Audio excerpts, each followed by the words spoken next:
Labas rytas susirinkusiai, labas rytas mėlyjei. Mes skirtingai nuo Lietuvos politologų, kuriem rūpi vienintelė tema, kaip įveikti korupciją Ukrainoje, kurio Ukrainos oligarcho partija svarbesnė, mes bandysim sugrąžinti į žemišką Lietuvą ir dar kartą kalbėti apie pilietinę iniciatyvą, surinkti 50 000 parašų, kad įstatymas vėl svarstytų 2015 m. lapkričio 26 d. skubos tvarka priimta įstatymą dėl užsieniečių teisinės padėties įstatymo pakeitimo panaikinimo, sakykime paprastai. Ir matant pirmąją oponentų reakciją tai yra valdžios reakcija, tai yra, aišku, valdžia oponuoja šitam dalykui. Noriu pasakyti paprastą tiesą. Tikėjausi dalykiškesnių argumentų, tikėjausi rimtesnio pasiruošimo, nesgi mes viską atvirai deklaravome. Ką darysime? Seniai Seimą perspėję buvome su gerbiamu Seimo nariu Audriu Naku, kurį atsiprašau, užmiršau pristatyti. Nieko. Tai visi viską žinojo. Aš taip pasakyčiau, tokia silpna valdžia Lietuvos, tokie silpni argumentai, kad aš vis tik nesitikėjau. Svarbu yra tik tai, kad šį kartą paradui vadovauja LRT. Kiti transliuotojai kaip saldofonai, šitaip senais laikais būdavo priimamos komandos, viens prie vieno transliuoja tą žinią ir nieko daugiau. Šiek tiek variacijų. Variacijos vienintelė tema, kaip čia šitos spaudos konferencijos vyksta mūsų Seime. Man labai priminė sausio 24 LRT savaitės televizijos laida, Nemira Pumprickaitė, tos laidos veidas. Man labai priminė, kai po Lietuvos persitvarkymo sąjūdžio iniciatyvinės grupės išrinkimo gūdžiais 89 metų birželio 3 laikais kompartijos organas Tiesa daugmaž atspindėjo įvykį teisingai. Tačiau visą purvą išpylė vakarinės naujienos. Irena Tiškutė pasirašė šitą straipsnį. Ir mes su Sauliumi Lapieniu nuėjome pas ją ir diskutavome. Tais gūdžiais tarybiniais, beviltiškais laikais buvo galimybė nueiti į spaudos rūmus ir Laisvės prospekte ir kalbėtis su žurnalistu pasirašiusiu. Nemira, ar nenorėtum ateiti į spaudos konferenciją? Aš štai čia pakalbėti. Kol kas Audrius Aurisevičius tave saugo. Aš buvau pas jį. Jis pasiūlė kreiptis į žurnalistinę etiką. Aš pasakysiu, kaip mes pasielgėme. Tačiau dabar apie dalykinę pusę. Dalykinė pusė yra tokia. Pavyzdžiui, vasario 9, kai prasidėjo šitą pilietinę akciją, LRT radijo laidos, konkrečiai kalbėsim apie 60 minučių, šią pilietinę iniciatyvą pavadino pabėgėlių perkelimo į Lietuvą įstatymo. Nėra tokio įstatymo, LRT sąmoningai klaidina Lietuvos piliečius. Nėra tokio įstatymo. Yra užsieniečių teisinės padėties įstatymas, kurį lapkričio 26 Lietuvos Seimas pakeitė. Pakeitė taip, kad sukūrė visišką chaosą. Gerbiamas Audriau, apie šį įstatymą dar kartą reikia pakartoti, kad LRT ir visų pirma Nemira Pumprickaitė žinotų, apie ką mes čia kalbame. Taip, iš tikrųjų, Seimas praeitų metų lapkričio 26 d. skubos tvarka priėmė užsieniečių teisinės padėties įstatymo pakeitimų įstatymą, kuriuo sukurtas teisinis pagrindas nelegalų imigrantų perkelimui į Lietuvą. Ir aš kaip visada priminsiu esminius punktus, ką šios įstatymo pataisos reiškia. O tai reiškia, kad Seimas nusprendė, kad nelegalai gali sakyti netiesą ir įteisino visų nelegalų priėmimą, kurie tik pareikš tokį norą. Apie tai yra pirmame straipsnėje. Antro straipsnio pakeitimas. Taip pat Seimas nutarė, kad didesnė laisvė be leidimo keliauti kur nori suteikiama net pabėgėlių priėmimo centro pažeidėjams. Tai yra 34 straipsnis, 84 straipsnio pakeitimas. Seimas nutarė, kad jungtinėms tautoms, net jungtinėms tautoms pateikti informaciją apie nelegalus įsipareigojame tik gavę nelegalų sutikimą. Taip nusprendė Seimas. Seimas nusprendė, kad nelegalams atvykti į Lietuvą daugiau nebedraudžiama. Nori nelegalas atvyksta, nori neteisėtai išvyksta, nori vėl neteisėtai atvyksta. Tai yra 54 straipsnis, 135 straipsnio pakeitimas. Įdomu tai, ką Zigmas užsiminė, kad žiniasklaidoje apie šį įstatymą iš viso nekalbama. Jeigu ten LRT kažką dar ir pasakė, iš esmės iš viso nekalbama, nieko neaiškinama. Man teko klausytis radio laidos, kur Zigmas Vaišvila telefonu ten tiesa diskutavo su kitoj pusė esančiu telefonu Artūru Paulausku. Tai vėlgi Artūras Paulauskas ten kalbėjo visiškai ne apie tai, ką aš dabar pacitavau, ką priėmė Seimas. Kažką aiškino, kažkokias sutartis, kažkokie pabėgėliai ir taip toliau, nieko bendro neturi. Bet štai atėjo gera žinia vasario 15, prieš vasario 16 dieną. Žiniasklaida skelbė, nepriklausoma Lietuvos, kad prezidentė Dalia Grybauskaitė siūlys įstatymo pataisas Europoje kilus pabėgėlių krizei ir kuriomis bus siekiama užtikrinti viešąją tvarką ir saugumą. Šalies vadovė siūlys nustatyti, kad dažnai viešąją tvarką ir įstatymus pažeidinėjantis pabėgėliai rizikuotų būti išsiųsti iš šalies. Taip pat numatoma siūlint griežtesnius reikalavimus šeimų susijungimų ir taip toliau. Taip tariant, prezidentė turbūt suprato klaidą padarytą Seimo ir jos pačios, kadangi pasirašė įstatymą, ir toks pranešimas skambus ir prezidentūros puslapį, ir nepriklausomų žiniasklaidai. Sumaniau pasidomėti, kokias įstatymo pataisas teiks prezidentė ir paprašiau vakar, kad padėjai susisiekti su prezidentūra ir tiesiog paprašytų įstatymo projekto tų pataisų, kad galėtume pasižiūrėti, pasidomėti. Prezidentūros atsakymas buvo toks. Kol kas mes nedetalizuojame, kokias ir kada pataisas prezidentė pateiks. Dar nėra nieko pateikta, jokių pataisų, paaiškino prezidentūroje. Dabar aš noriu pasakyti savo nuomonę. Iš tikrųjų, niekas čia neturėtų turbūt teikti jokių pataisų. Šiuo metu vyksta pilietinė iniciatyva, renkami 500 000 parašų, žmonės nori, kad tos įstatymo pataisos būtų atšauktos.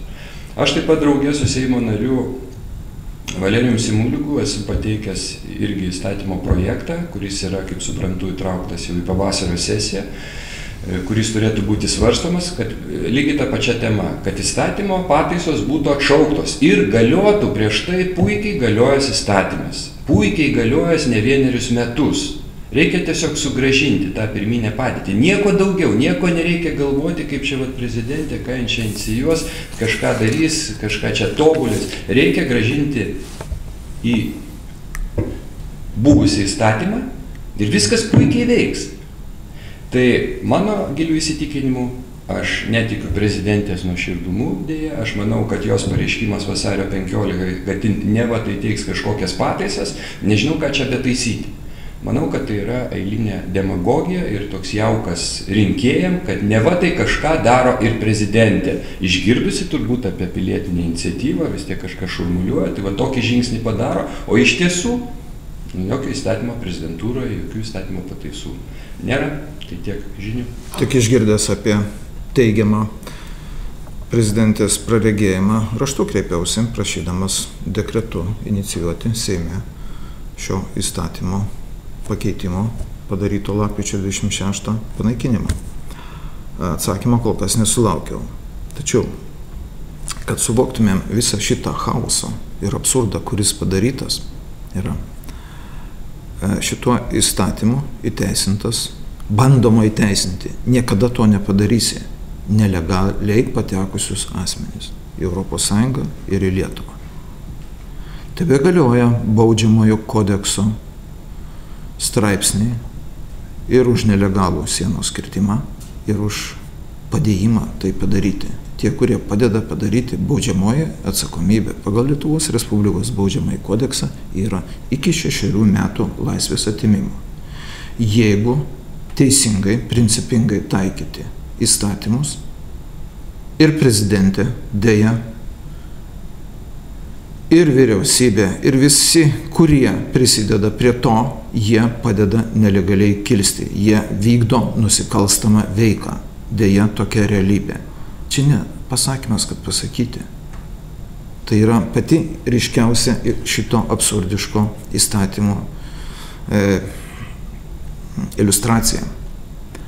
Ir jeigu jūs manote, kad čia Zigmas Audrius ir dar kažkas čia kažkokie originalai, tai visi puikiai dabar jau žinome, ir iš LRT eterio netgi, kad šitą chaosą, bent jau formaliai, ES paskelbė ir pradėjo kurti Vokietijos kanclerė Angela Merkel. Tai aš jums pateiksiu ne savo, o Vokietijos teisininkų argumentus jų pateiktame skunde Vokietijos konstituciniam teismui prieš Angelą Merkel. Pagrindinius. Visi taip vadinami pabėgėliai Vokietijos konstitucijos požiūriu yra nelegalai, nes į Vokietiją pateko iš trečiosios šalies, tai yra iš saugios valstybės. Artūras Paulauskas sąmoningai jūs klaidino minėtoje Audriaus LRT laidoje 60 minučių, kalbėdamas, čia nuo karo ir panašiai. Ne, jie ten pateko iš trečios šalies, iš Turkijos. O jeigu dabar Erdoganas sugebės ten karą suorganizuoti savo šalyje, tada jau bus ir šita valstybė nesaugi. Tai identiškai situaciją vertina ir Lietuvos Respublikos konstitucija. Dabar naudosiu vėl Vokietijos teisininkų žargoną. Jie vadina tai politikų klase. Politikų klasė visiškai ignoruoja Vokietijos, kaip ir mūsų politikų klasė ignoruoja visiškai Lietuvos suverenitetą, kurį gina ir Vokietijos, ir Lietuvos konstitucijos. Politikai neturi jokios išskirtinės teisės ignoruoti šalies pagrindinį įstatymą. Trečias argumentas. Tauta, vokiečių argumentas. Tauta nėra atėjūnai, o nuo seno valstybės teritorijoje gyvenanti populiacija, kurią nusako kalba, papročiai ir visa kita. Religija. Todėl Angela Merkel ir Lietuvos valdžia pažeidė pagrindinius savo šalių konstitucijos straipsnius, nes atidarė suverenių valstybių sienas ir net neklausė savo tautų nuomonės. Jūs nesutinkate su tais Vokietijos teisininkų argumentais? Atsiverskim mūsų konstituciją ir visą tai rasim. Ir esminis dalykas teisėje yra tokia nuostata, labai aiški nuo Romos teisės laikų. Iš neteisės negali gimti teisė. Taigi Angela Merkel ir Lietuvos valdžia nelegalius asmenis bando padaryti legaliais, kas teisiškai neįmanoma. Suprantat, neteisėtų veiksmų bandoma įteisinti. Tai reikėjo pasiųsti po velnių visą baudžiamąjį kodeksą Lietuvos. Pasakyti, galima kirsti. Kuom dabar skiriasi Ukrainos nelegalas kirtęs Baltarusijos Lietuvos sieną nuo šitų? Niekom. Tuom, kad tas bus vienas Šengeno zonos sieną kirtęs, o anas atvykęs iš Turkijos į Graikiją. Ir dokumentus demonstratyviai sunaikinęs. Ir Graikijos policininkas su visa tarptautinė pagalba iškart ant paprasto lapelio užrašęs vardą pavardę pagal jo pareiškimą. Čia legalizavimas vyksta. Tai aš noriu pasakyti ir poniai Grybauskaitei, ir Seimui. Suprantat, mes piliečiai nesam kvailiai. Ir neapsimeskit, kad jūs valdžios ponios ir ponai esat kvailiai. Mes tai suprantam. Jeigu jūs nenorit šnekėtis, jūs bijot šnekėtis, jūs esat bailiai. Jūs bijote ateiti čia, jūs bijote išleisti mus į LRT eterį bailiai. O bailys yra silpnas žmogus. Todėl belieka užsibarikaduoti ir sėdėti už sienų. O dabar kaip šitos bailius mes ištraukinėjame į sieną. Iš už sienos ir į dienos šviesą. Atsimenate, pirmąjį tokį antpuolį prieš Birželio 3 grupę internetinius nepriklausomus portalus. Signatarą Rolandą Paulauską, signatarą Zigmą Vaišvilą tokį pavarė Dovydas Pancerevas 15 minučių LT. kad mes vykdome antivalstybinę veiklą Kremliaus naudai. Aš pats paprašiau ištirti mano antivalstybinę veiklą, rezultatą jau visi žinome. Jokios antivalstybinės veiklos nėra, ikiteisminis tyrimas, kurio primiktinai siekiau ir reikalavau, pradėtas, nutrauktas. Ir kas paaiškėjo? Kad visą šitą rašliavą 15 min LT davė valstybės institucija. Tai dabar aš iš karto po to kreipiausi į prokuratūrą, kad jie toliau aiškintųsi, ar Dovydas Pancerevas melagingus paaiškinimus davė, kaip liudytojas baudžiamoji atsakomybė už melagingus parodymus BK 245 straipsnis, arba prašom į dienos šviesą šitos valstybės įstaigos žmonės. Ir paprašiau Seimo, prezidentės ir vyriausybės. Kas čia per valstybės institucija, kuri užsiima tokiais dalykais, liepia žurnalistams spausdinti visą tą rašliavą? Šmeižikiška. Vyriausybė pasakė, sorry, mes čia negalim nieko padaryti. Turiu raštišką atsakymą. Prezidentės vardu atsakė net kancleris. Jau antras raštas, net kancleris prezidento. Ir atsakymas toks pat. Jie nesiruošė to aiškintis. Tada mano klausimas paprastas. Pone prezidente, dar viena skiepų byla.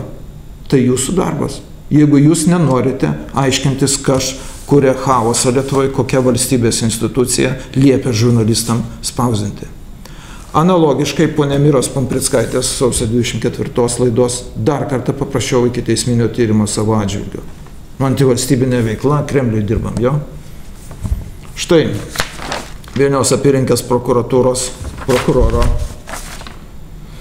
Benedikto Leišio pilietiškas sprendimas ir atsakymas, dar kartą pasakyta, Audriaus Saurusevičiaus, Nemira Pumprickaitė, nėra jokios antivalstybinės veiklos. 10 portalų veikloje, signatarų veikloje. Ištrauksim į dienos šviesą ir LRT didvyrius. Nesakysiu šiandien, ką mes darysime toliau, bet šitas stebuklas turi baigtis. Nėra nei antivalstybinės veiklos ir šaunu matyti, kai prokuroras cituoja Konstitucijos mūsų straipsnius. 25 straipsnėje nustatyta, kad žmogus turi teisę turėti savo įsitikinimus ir juos laisvai reikšti.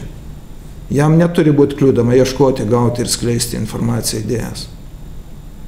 O visą šitą pseudo rimtą informaciją jis įvardino teisingai. Aišku, ne to tyrimo dalykas buvo.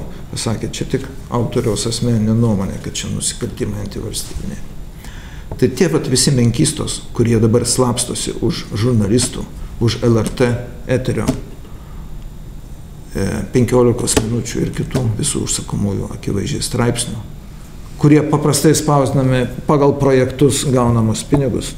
Taip, gerbiamas Audriau. Aibė jau tokių į dienos šviesą ištrauktų projektų ir Delfis tai daro su VSD berods.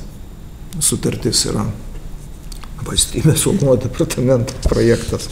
Delfi mokėti pinigus už tai, kad visą šitą panašią velniavą spausdintų. Taigi, mėlėjai, iniciatyva įsibėgėja, visi didvyriai yra aiškus, tas, kas slapstosi, juos dengia prezidentė, nes raštu atsisakė jos vardu kancleris, raštu atsisakė aiškintis, kokios valstybinės institucijos duoda medžiagą šitiem asmenim, kurie vadina save žurnalistais. Ir privalomai spausdina, tarybiniais laikais dar nebuvo tokio. Tiesa vieną parašė apie Sąjūdžio gimimą, Vakarinės naujienos kitą parašė straipsnį, o čia dabar, atsiprašau už rusicizmą, Pastoikis Mirna, tai vadinasi LRT kaip pagrindinis sklaidos šaltinis paskelbė ir tą patį vakarą visi beveik interneto portalai identišką informaciją paskelbė. 2 iš jų tik pavadinimą pakeitė. Dabar šitoj situacijoje aš priminsiu, kad mes kreipiamės į LRT tarybą, vasario 23 dieną turi būti posėdis, kad šitie klausimai būtų svarstomi. Viešai dar kartą kreipiuosi į LRT tarybą, jos pirmininką, turim kolegą signatarą Česlavą Juršėną, LRT taryboje. Tai pažiūrėsim, ar ir ten yra žmonės bijantis svarstyti, bijantis mūsų, mes tokie baisus, nes mes kalbam tiesą, baisus, nes jūs neturite argumentų tai tiesai paneigti. Ir žodis dabar gerbiamam Kazimierui Juraičiui dėl mūsų iniciatyvos organizacinių klausimų. Čia trumpa informacija. Jeigu sprendžiant pagal apskritis, tai visose išdalinta jau, tačiau pagal savivaldybės, tai 30% iš 18 savivaldybių, tai yra iš 59 savivaldybių tik 18. Tarkim, Vilniaus apskritis iš 8 dviejose, tai Vilnius Ukmergės, Kauno apskritis iš 7, Jonava, Kaunas. Nevardinsiu visų, bet padengimas dar prastokas, vadinasi, nors pasiekiamumas yra, lapai centruose išdalinti, tačiau aktyvumas iš epicentrų dar mažokas. Lapais išdalinta iš 1893, lapai nebuvo švaistomi, racionaliai dalinami, taip kad žmonės visi tie, kurie dirba, yra atsakingai pasiruošę. Manau, kad čia įsijudės šitas procesas, tačiau nerimą kelia kiti ženklai. Tarkim, skambino paryčiais Aleksas Šepkus iš New Yorko. Kas nežino, tai yra garsiausias juvelyras lietuvis pasaulyje. Sako, siųskite lapą. Kodėl? Sakau, balsuokite su tuo elektroniniu balsavimu. Negalim. Reiškia, aiškintis priežastis, kodėl. Aišku, siūsime lapus, bet čia yra didelis resursas, kurio negalime panaudoti. O kad paskatinti aktyvumą, yra daugiau tokių verslininkai ruošia paskatinamųjų prizų dovanų. Kaip pavyzdį norėjom šiandien paleisti čia, bet ne tas formatas. Paleisime YouTube kanalais filmuką, tarkim, įsteigtas prizas tiem, kas sugeba telktis ir telkti aplink save darbų už Lietuvą, bus dovanojama tautos vėliava Vytis. Tai vienas toks iš epizodų, kuris džiuginantis. Tai tiek. Ačiū, gerbiamas Kazimierai. Aš baigdamas noriu dar kartą kreiptis su politinių partijų narius ir vadovus. Negi jūs nesuprantate, kad tai nėra nei Audriaus, nei Zigmo, nei dar kažkieno klausimas. Tai yra bendras mūsų visų klausimas. Tame tarpe ir jūsų šeimų, jūsų vaikų klausimas. Jeigu jūs netikite mumis ir jūs iš principo ar iš nežinau kokių paskatų ignoruojate, taip, sakykime, taip yra. Visos kitos partijos, išskyrus Lietuvos pensininkų partija, Respublikonų partija ir Lietuvos liaudės partija. Visi nenori ar bijo paremti šią iniciatyvą. Todėl aš jums dar kartą priminsiu paprastą statistiką. Pagal Europos komisijos oficialią nuomonę per 3 metus 5 milijonai planuojama. Jau ne 5 mečiais, kas 3 metus, tokių nelegalų priimti. Aš jau nekalbu apie finansinius ir kitus chaoso kūrimo elementus ir pasiekmes. Jeigu jūs nenorite to suprasti, reiškia jūsų požiūris į valstybę toks ir yra. Reiškia šita valstybė jums butaforija, toks klausimas. Jos piliečiai tik tai kartą pabalsuoti kas 4 metus. Atsiprašau, kas 2 į savivaldybės dar reikia rinkti. Paprastas klausimas. Kodėl reikia atšaukti tas pataisas, kodėl yra tokia iniciatyva? Tai noriu pasakyti, kad iki praeitų metų lapkričio pabaigos veikia užsieniečių teisinės padėties įstatymas. Jisai veikia gerai ir jisai užkirsdavo galimybę piknaudžiauti Lietuvoje suteikiamų prieglobsčių. Tai buvo. Lapkričio 27 prezidentė pasirašė Seimo priimtas įstatymo pataisas ir tada atsirado didžiulė galimybė piknaudžiauti Lietuvoje suteikiamų prieglobsčių. Vasario 15 prezidentė pareiškė, kad susiduriant Europai su didžiulė pabėgėlių krize, ji inicijuos užsieniečių teisinės įstatymo pataisas, kurios užkirs kelią net menkiausioms galimybėms piktnaudžiauti Lietuvoje suteikiamų prieglobsčių. Iniciatyvos prasme ir mūsų su Zigmu noras neišradinėti jokio dviračio. Reikia labai paprasto žingsnio. Tiesiog atšaukti tas įstatymo pataisas, kad galiotų buvęs įstatymas, puikiai veikęs. Daugiau visiškai nieko nereikia. Viskas.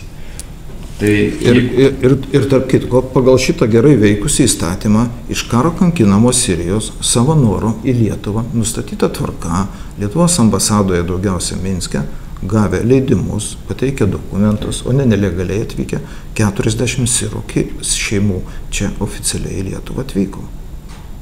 Toks faktas, kaip blynas, suprantat? Tai kam reikia chaoso vietoje tvarkos? Nekontroliuojama. Tai va, tai labai paprasto dalyko reikia. Sekantis žingsnis, kuris turėtų būti daromas, man asmeniškai tai labai įdomu, kaip iš viso tokios įstatymo pataisos galėjo atsirasti. Kas yra tikrasis iniciatorius ir kodėl tą reikėjo padaryti tokiu keistų, nekaltų būdu. Aiškiai, nes pasikartosiu, pristatant Seime apie tos punktus, kuriuos aš jau minėjau, apie tai nebuvo nieko kalbama. Buvo kalbama kažkas aplinkui. Tiesiog kažkoks įstatymas tobulinamas. Ir įvyko tam tikra apgavystė. Reikia dabar tas įstatymo pataisas atšaukti. Viskas, nieko daugiau. Kad galiotų senas geras įstatymas. O po to įtobulinkite, jeigu reikės. Tai, mėly kolegos, gal kažką mes pamiršom? Priminkit, ar klausimų būtų? Ačiū, viso gero. Ačiū. Sėkmės. Už supratimą, dėkui. Geros dienos.